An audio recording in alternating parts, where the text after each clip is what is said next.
ಸ್ವಾತಂತ್ರ್ಯ ದಿನಾಚರಣೆಯನ್ನು ಆಚರಿಸುವಂತೆ ದೇವರು ನಮಗೆ ಕೊಟ್ಟಂಥ ಅವಕಾಶಕ್ಕಾಗಿ ನಾವು ದೇವರಿಗೆ ಸ್ತುತಿ ಸ್ತೋತ್ರವನ್ನು ಸಮರ್ಪಿಸೋಣ.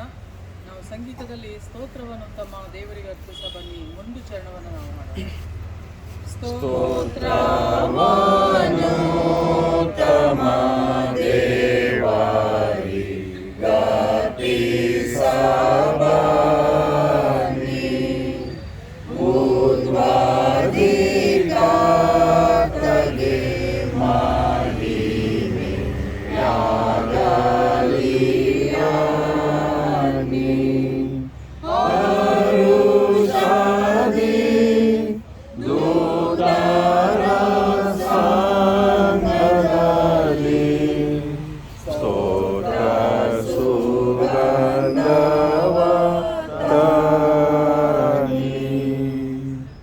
ಪ್ರಾರ್ಥನೆ ಮಾಡೋಣ.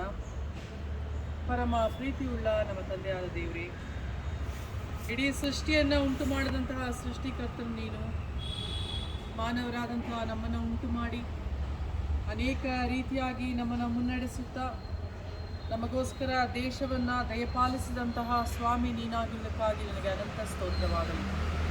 ನೀನು ಕೊಟ್ಟಂತಹ ದೇಶದಲ್ಲಿ ವಿವಿಧ ರೀತಿಯಾದಂತಹ ಭಾಷೆಗಳು, ವಿವಿಧ ರೀತಿಯಾದಂತಹ ಧರ್ಮಗಳು, ವಿವಿಧ ರೀತಿಯಾದಂತಹ ಜನರು, ಸಂಪ್ರದಾಯಗಳು, ಆದರೂ ಸ್ವಾಮಿ ಎಲ್ಲರೂ ಒಂದಾಗಿ ಸೇರಿ ನಿನಗೆ ಸ್ತುತಿ ಸ್ತೋತ್ರವನ್ನು ಸಮರ್ಪಿಸುವಂತೆ ನಮ್ಮನ್ನು ಕರೆದಿರುವುದಕ್ಕಾಗಿ ದೇವರೇ ನಿನಗೆ ಅನಂತ ಸ್ತೋತ್ರವನ್ನು ಸಮರ್ಪಿಸ್ತೇವೆ. ಈ ಸಮಯದಲ್ಲಿ ಸ್ವಾಮಿ ನಾವು ಸ್ವಾತಂತ್ರ್ಯವನ್ನು ಹೊಂದಿ ಒಂದು ದೇಶವಾಗಿ ಎಲ್ಲ ರೀತಿಯಾದಂತಹ ಬಂಧನದಿಂದ ಬಿಡುಗಡೆಯನ್ನು ಹೊಂದಿ 79 ವರ್ಷಗಳ ಕಾಲ ನಮ್ಮನ್ನು ನೀನು ಮುನ್ನಡೆಸುವುದಕ್ಕಾಗಿ ನಿನಗೆ ಅನಂತ ಸ್ತೋತ್ರವನ್ನು ಸಮರ್ಪಿಸ್ತೇವೆ. ಈ ಶುಭ ಸಮಯವನ್ನು ನೀನು ಆಶೀರ್ವಾದ ಮಾಡಿ ನಡೆಸು. ಮುಂದಿನ ವರ್ಷಗಳನ್ನು ನೀನು ವಿಶೇಷವಾಗಿ ಆಶೀರ್ವದಿಸು. ಈ ಸಮಯವನ್ನು ನಿನ್ನ ಹಸ್ತಕ್ಕೊಪ್ಪಿಸಿಕೊಡುತ್ತಾ ಯೇಸು ಕ್ರಿಸ್ತ ಹೆಸರಿನಲ್ಲಿ ನಮ್ಮ ಪ್ರಾರ್ಥನೆಯನ್ನು ಬೇಡುತ್ತೇವೆ ದೇವರೇ, ಆಮೆನ್. ಈಗ ನಾವು ಧ್ವಜಾರೋಹಣ ಮಾಡೋಣ.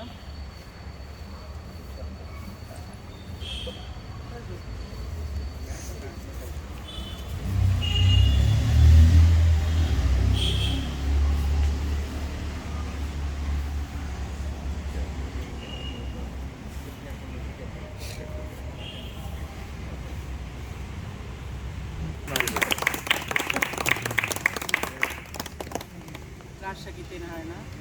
ಜನಗಣ ಮನ ಅಧಿನಾಯಕ ಜಯ ಹೇ ಭಾರತ ಭಾಗ್ಯ ವಿಧಾತ, ಜನಗಣ ಮಂಗಳದಾಯಕ ಜಯ ಹೇ ಭಾರತ ಭಾಗ್ಯ ವಿಧಾತ. ಜಯ ಹೇ ಜಯ ಹೇ ಜಯ ಹೇ ಜಯ ಜಯ ಜಯ ಜಯ ಹೇ. बोलो भारत माता की जय. ಇನ್ನೊಂದು ಸಲ बोलो भारत माता की जय. बोलो भारत माता की जय.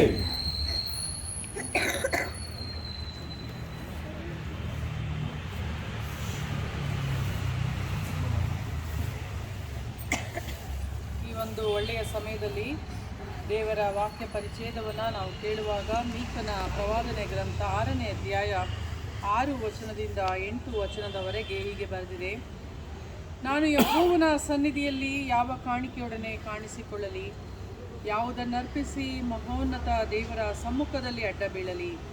ಹೋಮದ ಪಶುಗಳನ್ನು 1 ವರ್ಷದ ಕರುಗಳನ್ನು ತೆಗೆದುಕೊಂಡು ಬಂದು ಆತನ ಮುಂದೆ ಕಾಣಿಸಿಕೊಳ್ಳಲು, ಸಾವಿರಾರು ಟಗರುಗಳನ್ನು ಲಕ್ಷೋಪಲಕ್ಷ ತೈಲ ಪ್ರವಾಹಗಳನ್ನು ನೋಡಿ ಯೆಹೋವನು ಮೆಚ್ಚಾನೆ. ನನ್ನ ದ್ರೋಹದ ನಿಮಿತ್ತ ನನ್ನ ಚೊಚ್ಚಲು ಮಗನನ್ನು ಅರ್ಪಿಸಲು, ನನ್ನ ಆತ್ಮದ ಪಾಪಕ್ಕಾಗಿ ನನ್ನ ಗರ್ಭದ ಫಲವನ್ನು ಸಲ್ಲಿಸಲು. ಮನುಷ್ಯನೇ ಒಳ್ಳೆಯದು ಇಂಥದ್ದೇ ಎಂದು ಯೆಹೋವ ನಿನಗೆ ತೋರಿಸಿದ್ದಾನಷ್ಟೇ. ನ್ಯಾಯವನ್ನು ಆಚರಿಸುವುದು, ಕರುಣೆಯಲ್ಲಿ ಆಸಕ್ತನಾಗಿರುವುದು, ನಿನ್ನ ದೇವರಿಗೆ ನಮ್ರವಾಗಿ ನಡೆದುಕೊಳ್ಳುವುದು. ಇಷ್ಟನೇ ಹೊರತು ಯೆಹೋವನು ನಿನ್ನಿಂದ ಇನ್ನೇನು ಅಪೇಕ್ಷಿಸುವನು. ಕರ್ತನಲ್ಲಿ ಪ್ರೀತಿಯುಳ್ಳ ದೇವಜನರೇ, ಈ ಒಂದು ವಿಶೇಷವಾದಂತಹ ಸಮಯದಲ್ಲಿ ನಮ್ಮ ದೇಶಕ್ಕೆ ಸ್ವಾತಂತ್ರ್ಯವನ್ನು ಕೊಡಿಸುವಲ್ಲಿ ಹೋರಾಡಿದಂತಹ ಅನೇಕ ಮಹಾನ್ ವ್ಯಕ್ತಿಗಳನ್ನು ನಾವು ನೆನಪು ಮಾಡಿಕೊಳ್ಳುವಂಥದ್ದು ನಮ್ಮ ಕರ್ತವ್ಯವಾಗಿದೆ. ಒಂದು ಕಾಲದಲ್ಲಿ ಬ್ರಿಟಿಷರ ಒಂದು ಬಂಧನದಲ್ಲಿ ನಾವಿದ್ದೆವು. ಯಾವುದೇ ರೀತಿಯಾದಂತಹ ಸ್ವಾತಂತ್ರ್ಯ ಇರಲಿಲ್ಲ. ಬದುಕು ಬಹಳ ಹೀನಾಯವಾದಂಥ ಒಂದು ಪರಿಸ್ಥಿತಿಯಲ್ಲಿತ್ತು. ಆದರೆ ನಮ್ಮವರೇ ಆದಂತಹ ಅನೇಕರು ನಮಗೆ ಸ್ವಾತಂತ್ರ್ಯವನ್ನು ಕೊಡುವುದಕ್ಕೋಸ್ಕರ ತಮ್ಮ ಪ್ರಾಣವನ್ನು ಬಲಿ ಅರ್ಪಿಸಿ ನಮಗೆ ಸ್ವಾತಂತ್ರ್ಯವನ್ನು ಕೊಟ್ಟಿದ್ದಾರೆ. ಅಷ್ಟು ಮಾತ್ರವಲ್ಲದೆ ಅನೇಕರು ಸೆರೆ ಮನೆಯಲ್ಲಿ ವಾಸವಾಗಿದ್ದುಕೊಂಡು ನಮಗೆ ಸ್ವಾತಂತ್ರ್ಯವನ್ನು ಕೊಟ್ಟಿದ್ದಾರೆ. ಈ ದೇಶಕ್ಕೋಸ್ಕರ ಪ್ರಾಣ ಬಿಟ್ಟಂಥವರು ಅನೇಕರಾಗಿದ್ದಾರೆ.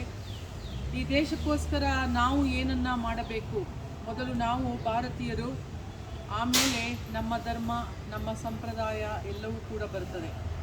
ಎಲ್ಲಕ್ಕಿಂತ ಹೆಚ್ಚಾಗಿ ದೇಶಕ್ಕೆ ನಾನು ಏನನ್ನು ಮಾಡಬೇಕು ಅಂತ ನಾವು ಪ್ರಶ್ನೆಯನ್ನು ಹಾಕ್ಕೊಂಡಾಗ ಮೊದಲು ನಾನು ಮಾನವನಾಗಬೇಕು ಅಂತ ಓದಿ ಕೇಳಿದಂಥ ವಾಕ್ಯ ಪರಿಚ್ಛೇದ ನಮಗೆ ತಿಳಿಸ್ತದೆ. ಧರ್ಮ ಅಲ್ಲ, ಮೊದಲು ಮಾನವೀಯತೆ ಮುಖ್ಯ. ಎಲ್ಲ ಮನುಷ್ಯರು ಮಾನವರಾದರೆ ದೇಶದಲ್ಲಿ ಐಕ್ಯತೆ ಇರ್ತದೆ, ದೇಶದಲ್ಲಿ ಸಮಾಧಾನ, ಶಾಂತಿ, ಸಂತೋಷ ಇರ್ತದೆ. ಅದಕ್ಕೆ 6ನೇ ಅಧ್ಯಾಯ 6ನೇ ವಚನದಲ್ಲಿ ನಾನು ಯೆಹೋವನ ಸನ್ನಿಧಿಯಲ್ಲಿ ಯಾವ ಕಾಣಿಕೆಯನ್ನು ಕಾಣಿಸಿಕೊಳ್ಳಲಿ ಎಂಬುದಾಗಿ ಕೀರ್ತನೆಗಾರನು ಕೇಳ್ತಾನೆ. ಯಾವುದನ್ನು ನಾನು ದೇವರಿಗೆ ಅರ್ಪಿಸಲಿ? ದೇವರ ಮುಂದೆ ನನ್ನನ್ನು ನಾನು ಯಾವ ರೀತಿಯಲ್ಲಿ ಸಮರ್ಪಿಸಿಕೊಳ್ಳಲಿ? ಹೋಮದ ಪಶುಗಳನ್ನು 1 ವರ್ಷದ ಕರುಗಳನ್ನು ತೆಗೆದುಕೊಂಡು ಬಂದು ಆತನ ಮುಂದೆ ಕಾಣಿಸಿಕೊಳ್ಳಲು, ನನ್ನ ದ್ರೋಹದ ನಿಮಿತ್ತ ನನ್ನ ಚೊಚ್ಚಲ ಮಗನನ್ನು ಅರ್ಪಿಸಲು, ನನಗಿರುವುದೆಲ್ಲವನ್ನ ನಾನು ಕೊಡಲು ಸಿದ್ಧವಾಗಿದ್ದೇನೆ ಎಂಬುದಾಗಿ ಕೀರ್ತನೆಗಾರ ಹೇಳ್ತಾನೆ. ಆದರೆ ಅದಕ್ಕೆ ಉತ್ತರವಾಗಿ ದೇವರು ಹೇಳುವಂಥದ್ದೇನೆಂದರೆ, ಮನುಷ್ಯನೇ, ಒಳ್ಳೆಯದು ಇಂಥದ್ದೇ ಎಂದು ಯೆಹೋವನು ನಿನಗೆ ತೋರಿಸಿದ್ದಾನಷ್ಟೇ. ನ್ಯಾಯವನ್ನು ಆಚರಿಸುವಂಥದ್ದು ನಮ್ಮ ಕುಟುಂಬಗಳಲ್ಲಿ, ನಮ್ಮ ಮನೆಗಳಲ್ಲಿ, ನಮ್ಮ ಸಮುದಾಯದಲ್ಲಿ, ಸಭೆಗಳಲ್ಲಿ, ನಾವು ಉದ್ಯೋಗ ಮಾಡುವಂತಹ ಸ್ಥಳದಲ್ಲಿ ಅನ್ಯಾಯದಿಂದ ಇರುವಂತಹ ಜನರಿಗೆ ನ್ಯಾಯವನ್ನು ದೊರಕಿಸಿಕೊಡುವಂಥದ್ದು ಒಬ್ಬ ಮನುಷ್ಯನ ಕರ್ತವ್ಯ. ಮನುಷ್ಯನನ್ನಾಗಿ ದೇವರು ನಮ್ಮನ್ನು ನಿರ್ಮಿಸಿದ್ದಾರೆ. ಆತನ ಸ್ವರೂಪದಲ್ಲಿ ನಾವು ಸೃಷ್ಟಿಸಲ್ಪಟ್ಟಿದ್ದೇವೆ. ಆದುದರಿಂದ ಮೊದಲು ನಾವು ಮಾನವರಾಗಿ ಬಾಳಬೇಕು. ನಾನು ಬದಲಾದರೆ, ಗಾಂಧೀಜಿಯವರು ಅದನ್ನೇ ಹೇಳೋದು, ಇಡೀ ದೇಶ ಎಲ್ಲ ಬದಲು ಮಾಡೋದಕ್ಕೆ ಆಗೋದಿಲ್ಲ ಅಲ್ವಾ? ಮೊದಲೇನಾಗಬೇಕು? ನಾನು ಬದಲಾಗಬೇಕು. ನಾನು ಬದಲಾದರೆ ನನ್ನ ಕುಟುಂಬ ಬದಲಾಗ್ತದೆ, ನನ್ನ ಕುಟುಂಬ ಬದಲಾದರೆ ನನ್ನ ಸಮಾಜ ಬದಲಾಗ್ತದೆ. ಆದ್ದರಿಂದ ಇಲ್ಲಿ ನಾನು ಏನಾಗಬೇಕು ಎನ್ನುವುದಕ್ಕೆ ಬಹಳ ಸುಂದರವಾದಂಥ ಉತ್ತರ ನ್ಯಾಯವನ್ನು ಆಚರಿಸುವಂಥದ್ದು. ಈ ದಿನ ದೇಶಕ್ಕೋಸ್ಕರ ನಮ್ಮ ಪ್ರಾಣವನ್ನು ಕೊಡುವುದಕ್ಕೂ ಕೂಡ ಅನೇಕರು ಸಿದ್ಧರಾಗಿದ್ದಾರೆ. ಆದರೆ ನಾವು ಒಬ್ಬ ಮಾನವರಾಗಿ ಏನನ್ನು ಮಾಡಬೇಕು? ಕರುಣೆಯಲ್ಲಿ ಆಸಕ್ತನಾಗಿರುವುದು, ಕರುಣೆಯಲ್ಲಿ ಆಸಕ್ತನಾಗಿರುವುದು. ಈಗ ನಾವು ನೋಡ್ತೀವಿ ಎಷ್ಟು ಧರ್ಮದ ಮಧ್ಯದಲ್ಲಿ ಯುದ್ಧಗಳು ನಡೀತದೆ. ಯಾವುದೇ ಧರ್ಮ ಕರುಣೆಯನ್ನು ಬಿಟ್ಟು ಯಾವುದೇ ಕೆಲಸವನ್ನು ಮಾಡಿ ಅಂತ ಹೇಳೋದಿಲ್ಲ. ಆದರೆ ಕರುಣೆ ಇಲ್ಲದೆ ಇರುವಂತಹ ಜನರು ಅನೇಕರು ನಮ್ಮ ಮಧ್ಯದಲ್ಲಿ ಇರ್ತಾರೆ. ಕ್ರೂರಿಗಳಾಗಿ ಜನರನ್ನು ಹಿಂಸಿಸುವಂತಹ ಅನೇಕ ಮನುಷ್ಯರನ್ನು ನಾವು ಕಾಣ್ತೇವೆ. ಆದರೆ ಯೇಸು ಸ್ವಾಮಿ ಹೇಳುವಂಥದ್ದು ಇದೆ ಅಲ್ವಾ, ನಿನ್ನ ವೈರಿಗಳನ್ನು ಪ್ರೀತಿಸ್ರಿ ಎಂಬುದಾಗಿ ಯೇಸು ಸ್ವಾಮಿ ಹೇಳ್ತಾನೆ. ಇಲ್ಲಿ ಕರುಣೆ, ನ್ಯಾಯ, ಕರುಣೆ ಇದೆಲ್ಲವೂ ಕೂಡ ಸ್ವಾಮಿಯಲ್ಲಿ ನಾವು ಕಂಡಿದ್ದೇವೆ ಅಲ್ವಾ. ಒಂದು ಧರ್ಮವನ್ನು ಸ್ಥಾಪನೆ ಮಾಡೋದಕ್ಕಿಂತ ಹೆಚ್ಚಾಗಿ ಯೇಸು ಸ್ವಾಮಿಯಲ್ಲಿ ನಾವು ಕಂಡುಕೊಂಡಿರುವಂಥದ್ದೇನು? ನ್ಯಾಯ, ಧರ್ಮ, ಕರುಣೆ, ಇದರಲ್ಲಿ ಆಸಕ್ತಿಯನ್ನು ಹೊಂದಿರುವಂಥದ್ದು. ಸ್ವಾಮಿಯು ನ್ಯಾಯವನ್ನು ಆಚರಿಸೋದಕ್ಕೋಸ್ಕರ ಶಿಲುಬೆಯ ಮೇಲೆ ಮರಣವನ್ನು ಅನುಭವ ಪಡುವಷ್ಟರ ಮಟ್ಟಿಗೆ ನ್ಯಾಯವನ್ನು ಯೇಸು ಸ್ವಾಮಿ ಆಚರಿಸಲು, ಕರುಣೆಯಲ್ಲಿ ಆಸಕ್ತನಾಗಿರುವುದು, ಹಸಿದವರಿಗೆ ಅನ್ನವನ್ನು ಕೊಡುವುದರ ಮೂಲಕವಾಗಿ, ಬಾಯಾರಿದವರಿಗೆ ನೀರನ್ನು ಕೊಡುವುದರ ಮೂಲಕವಾಗಿ ಸ್ವಾಮಿಯು ಅಸ್ವಸ್ಥತೆಯಲ್ಲಿರುವಂತಹ ಜನರಿಗೆ ಸ್ವಸ್ಥತೆಯನ್ನು ಕೊಡುವುದಕ್ಕಾಗಿ ದೇವರ ಕರುಣೆಯನ್ನು ಆಚರಿಸಿರುವಂಥದ್ದನ್ನು ನಾವಿಲ್ಲಿ ನೋಡ್ತೇವೆ. ಇನ್ನು ದೇವರಿಗೆ ನಮ್ರವಾಗಿ ನಡೆದುಕೊಳ್ಳುವುದು.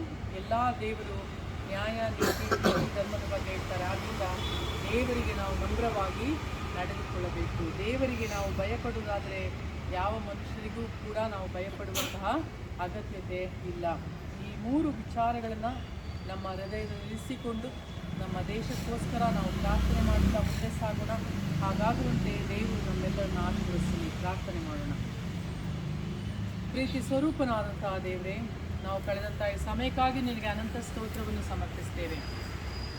79ನೆಯ ವರ್ಷದ ಸ್ವಾತಂತ್ರ್ಯ ದಿನಾಚರಣೆಯನ್ನು ಆಚರಿಸುವಂತೆ ದೇವರೇ, ನೀನು ನಮಗೆ ಕೊಟ್ಟಂಥ ಅವಕಾಶಕ್ಕಾಗಿ ನಿನಗೆ ಅನಂತ ಸ್ತೋತ್ರವಾಗಲಿ. ಕಳೆದಂಥ ಎಲ್ಲ ವರ್ಷಗಳಲ್ಲಿ ಈ ಸುಂದರವಾದಂಥ ದೇಶಕ್ಕೋಸ್ಕರ ಅನೇಕರು ಪ್ರಾಣವನ್ನು ಕಳಕೊಂಡಿದ್ದಾರೆ. ಹೌದು ಸ್ವಾಮಿ, ಸೆರೆಮನೆಯ ವಾಸವನ್ನು ಅನುಭವ ಮಾಡಿದ್ದಾರೆ, ಶೋಷಣೆಗೆ ಒಳಗಾಗಿದ್ದಾರೆ. ನಾವಾದರೂ ಇಂದು ಸ್ವಾತಂತ್ರ್ಯದ ಅನುಭವವನ್ನು ನಾವು ಅತ್ಯಂತ ಒಳ್ಳೆಯ ರೀತಿಯಲ್ಲಿ ನಾವು ಆಚರಿಸ್ತಿದ್ದೇವೆ. ಸಂತೋಷ ಸಂಭ್ರಮದಿಂದ ನಾವಿದ್ದೇವೆ. ತಂದೆಯಾದ ದೇವರೇ, ಈ ಸಮಯದಲ್ಲಿ ನಮ್ಮ ದೇಶದ ಸ್ವಾತಂತ್ರ್ಯಕ್ಕೋಸ್ಕರ ತ್ಯಾಗವನ್ನು ಮಾಡಿದಂಥ ಎಲ್ಲ ಜನರಿಗೋಸ್ಕರ ನಿನ್ನಲ್ಲಿ ಪ್ರಾರ್ಥಿಸ್ತೇವೆ. ನಿನ್ನ ಶುಭವೂ ಕೃಪೆಯೂ ಸ್ವಾಮಿ ಈ ದೇಶವನ್ನು ಹಿಂಬಾಲಿಸಲಿ. ಈ ದೇಶದ ಪ್ರತಿಯೊಬ್ಬರಲ್ಲಿ ಮಾನವೀಯತೆ ನೆಲೆಯಾಗಿ ನಿಂತು ಕಾಪಾಡಲಿ. ಐಕ್ಯತೆಯಿಂದ, ಸಮಾಧಾನದಿಂದ, ಸಂತೋಷದಿಂದ ಎಲ್ಲ ಧರ್ಮ, ಎಲ್ಲ ಜಾತಿಗಳನ್ನು ಮೀರಿ ಜನರೆಲ್ಲರೂ ಒಂದಾಗಿ ಸೇರಿ ಮಾನವತೆಯಿಂದ ಮುಂದೆ ಸಾಗುವಂಥ ಕೃಪೆಯನ್ನು ದಯಪಾಲಿಸಿ. ದೇಶದ ಎಲ್ಲ ನಾಯಕರನ್ನು ಆಶೀರ್ವದಿಸು ದೇವರೇ. ನಿನ್ನ ದೇಶದ ನಾಯಕರಿಗೆ ಬೇಕಾದಂತಹ ಜ್ಞಾನವನ್ನು, ನಿಸ್ವಾರ್ಥವಾಗಿ ಕೆಲಸ ಮಾಡಲು ಬೇಕಾದಂತಹ ಮನಸ್ಸನ್ನು, ಕರುಣೆಯನ್ನು ನೀನು ದಯಪಾಲಿಸಿ. ಈ ಮೂಲಕವಾಗಿ ನಮ್ಮ ದೇಶವನ್ನು ಅತ್ಯಂತ ಒಳ್ಳೆಯ ರೀತಿಯಲ್ಲಿ ಪ್ರಗತಿಯ ಕಡೆಗೆ ಸಾಗಿಸುವಂತೆ ದೇವರೇ ನೀನೇ ಆಶೀರ್ವಾದ ಮಾಡಿ ಬಲಪಡಿಸಿ ಮುನ್ನಡೆಸಲಿ. ಯೇಸು ಕ್ರಿಸ್ತನ ಹೆಸರಿನಲ್ಲಿ ಬೇಡುತ್ತೇವೆ ಸ್ವಾಮಿ. ಪರಲೋಕದಲ್ಲಿರುವ ನಮ್ಮ ತಂದೆಯೇ, ನಿನ್ನ ನಾಮವು ಪರಿಶುದ್ಧಗೊಳಿಸಲ್ಪಡಲಿ. ನಿನ್ನ ರಾಜ್ಯವು ಬರಲಿ. ನಿನ್ನ ಚಿತ್ತವು ಪರಲೋಕದಲ್ಲಿ ನೆರವೇರುವ ಪ್ರಕಾರ ಭೂಲೋಕದಲ್ಲಿಯೂ ನೆರವೇರಲಿ. ನಮ್ಮ ಅನುದಿನದ ಆಹಾರವನ್ನು ದಯಪಾಲಿಸು. ನಮಗೆ ತಪ್ಪು ಮಾಡಲು ನಾವು ಕ್ಷಮಿಸುವಂತೆ ನಮ್ಮ ತಪ್ಪುಗಳನ್ನು ಕ್ಷಮಿಸು. ನಮ್ಮನ್ನು ಶೋಧನೆಗೆ ಸಿಲುಕಿಸದೆ ಕೇಳಿ ತಪ್ಪಿಸು. ರಾಜ್ಯವು, ಬಲವು, ಮಹಿಮೆಯು ಸದಾಕಾಲವೂ ನಿನ್ನದೇ. ದೇವರ ಆಶೀರ್ವಾದವನ್ನು ಪಡೆದುಕೊಳ್ಳೋಣ. ನಮ್ಮ ಕರ್ತನಾದ ಯೇಸು ಕ್ರಿಸ್ತನ ಕೃಪೆ, ತಂದೆ ದೇವರ ಪ್ರೀತಿ, ಪರಿಶುದ್ಧಾತ್ಮನ ಅನ್ಯೋನ್ಯತೆ, ತಲೆಬಾಗಿರುವಂತಹ ನಮ್ಮೆಲ್ಲರ ಸಂಗಡ, ಇಡೀ ದೇಶದ ಸಮಸ್ತ ಜನರ ಸಂಗಡ, ಎಲ್ಲ ದೇಶದ ನಾಯಕರುಗಳ ಸಂಗಡ ನಿತ್ಯ ನಿರಂತರವೂ ನೆಲೆಯಾಗಿರಲಿ. ಆಮೆನ್. ನಮಸ್ತೆ.